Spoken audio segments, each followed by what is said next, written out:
Welcome back viewers, आप देख रहे हैं इस समय न्यूज 18 इंडिया की मेगा कवरेज सबसे बड़ा दंगल में।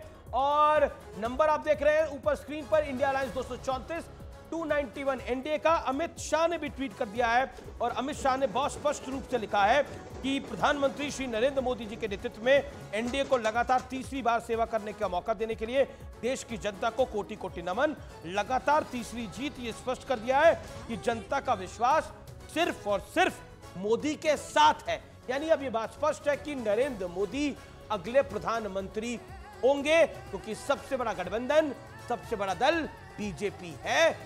और कुछ देर में बीजेपी दफ्तर में हैट्रिक लगाने के बाद नरेंद्र मोदी बीजेपी दफ्तर पहुंचेंगे। ये इस समय की बड़ी खबर है। घटक दल, मैंने बता दिया, टीडीपी और जेडीयू पहले ही कह चुके हैं कि मोदी हमारे नेता थे, हैं और रहेंगे। 7:35 हो रहे हैं। इंतजार प्रधानमंत्री नरेंद्र मोदी का। ये सीधी तस्वीर आप देख रहे हैं, जोश और उत्साह, क्योंकि तीसरी बार मोदी सरकार हैट्रिक। पृथ्वीराज चौहान हमारे साथ जुड़ रहे हैं, पूर्व केंद्रीय मंत्री प्राइम मिनिस्टर ऑफिस के, और साथ ही साथ फॉर्मर सीएम महाराष्ट्र के। चौहान साहब, आपका अभिनंदन है। तीसरी बार मोदी सरकार। अमित शाह ने कहा है कि जनता को बहुत बहुत धन्यवाद एक बार फिर मोदी को चुनने के लिए। देखिए, भाजपा को जनता ने जीता है, लेकिन मैं मानता हूं कि जिस तरह से नतीजे आए हैं, जनता ने नरेंद्र मोदी जी के नेतृत्व में एक नो कॉन्फिडेंस दिखाया है, क्योंकि पहले दो बार 272 से ज़्यादा अपने बलबूते पे बीजेपी की सीटें आते रही है, 2014 में, 2019 में। लेकिन अब की बार 270 की गुहार दी थी, लेकिन सीटें 240 के करीब आती दिख रही है। यानी कि मोदी के 10 साल के कार्यकाल को जनता ने नकारा है। मोदी के जो डिविजिव एजेंडा था, जो माइनॉरिटी हेट्रेड की जो बात उन्होंने पूरी चुनाव में चलाई, उसको भी जनता ने नकार दिया है।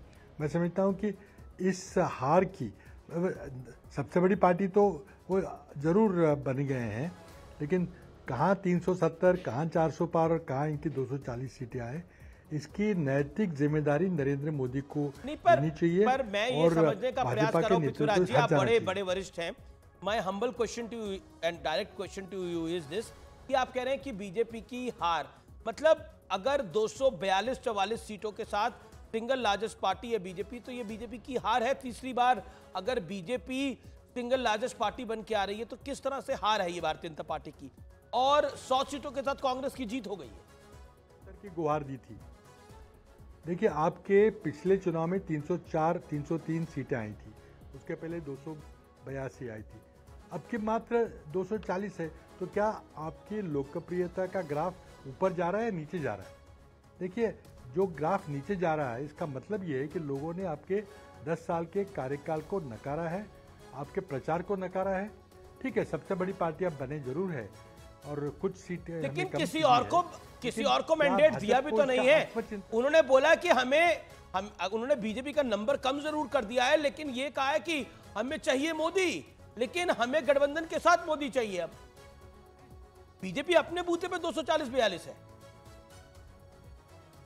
मेरी गुजारिश सुन लीजिए, मैं ये कह रहा हूं कि भाजपा को आत्मचिंतन करना चाहिए कि मोदी जी का ग्राफ अब नीचे जा रहा है, और मोदी जी को जो 282 के बाद 303 सीटें आई थी, उनका ग्राफ बढ़ रहा था 214 और 219 में, वो अब नीचे घट रहा है। तो ये लोकप्रियता के शिखर पे थे, अब वो नीचे उतर रहे हैं। तो ठीक है, भाजपा का अपना फैसला है किसको नेता बनाए। सिंगल लार्जेस्ट पार्टी तो भाजपा है, लेकिन अपने बलबूते पे भाजपा को बहुमत नहीं मिला है, ये मैं अधोरेखित करना चाहता हूँ। अब सिंगल लार्जेस्ट पार्टी है तो राष्ट्रपति शायद उनको बुलाएंगे, लेकिन पृथ्वीराज जी, मैं ये भाजपा के नेताओं से मैं गुजारिश करूंगा कि क्या आप इन्हीं के नेतृत्व में आगे बढ़ना चाहेंगे?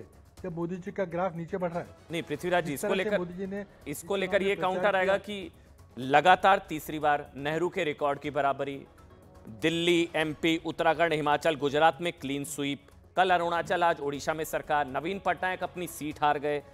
मतलब बीजेपी की जितनी सीटें हैं उतनी तो कुल इंडिया अलायंस की नहीं है सर, पूरे इंडिया अलायंस की नहीं है। तो फिर ये कैसी हार? मतलब हाँ बिल्कुल मैं मानता हूँ, नहीं हार नहीं। देखिए, उनका ग्राफ की बात कर रहा हूँ मैं, उनकी जो लोकप्रियता थी, जो मोदी की गारंटी, अपना फोटो, फर्टिलाइजर के बैग पे मोदी का फोटो, कोविड पे मोदी का फोटो, सारे 10 साल में सिर्फ उन्होंने मोदी मोदी का प्रचार किया है। भारतीय जनता पार्टी का प्रचार नहीं किया, संघ का प्रचार नहीं किया, कोई विचारधारा का प्रचार नहीं किया। मैं सत्ता में रहूँगा, मैं आपको ये दूंगा, मैं आपको दूंगा। जनतंत्र में अपेक्षित नहीं है। कभी भी ये नहीं कहा कि अटल बिहारी वाजपेयी की गारंटी, किसी पूर्व प्रधानमंत्री ने इस तरह का प्रचार नहीं किया था। इसका मतलब क्या है? इसका मतलब ये है कि मोदी का ग्राफ ये कम होता जा रहा है, ये अभी बड़ी तेजी से ग्राफ नीचे उतरेगा। देखिए, जो हरकतें महाराष्ट्र में मोदी जी ने की, मोदी जी ने खुद की, उनके आशीर्वाद से महाराष्ट्र में पार्टियां टूटी, चाहे शिवसेना हो चाहे एनसीपी हो, लोगों ने स्वीकार नहीं किया। आज कांग्रेस पार्टी महाराष्ट्र में सबसे बड़ी पार्टी उभर के आई है, बीजेपी को मात देकर उभर के आई है। ठीक है, धीरे धीरे सभी राज्यों में लोग समझ जाएंगे कि ये मोदी की अपनी एक पर्सनैलिटी कल्ट बनाने की कोशिश हो रही है, एक तानाशाही सरकार की ओर हम अग्रसर हो रहे हैं। सर, इसको नैतिक हार कह सकते हैं। चलिए, को रोका है नैतिक हार, इसको कांग्रेस पार्टी ने भी कहा था। शहनवाज हुसैन साहब, नैतिक हार, यही खड़गे जी ने कहा, यही पृथ्वीराज चौहान साहब कह रहे हैं कि नैतिक हार। बेशक आप जीत गए लेकिन नैतिक हार हो गई है। 303 से 240, 63 का नुकसान। देखिए पृथ्वीराज जी सीनियर आदमी हैं। लोकतंत्र में एक वोट से सरकार बनती है और एक से गिरती है।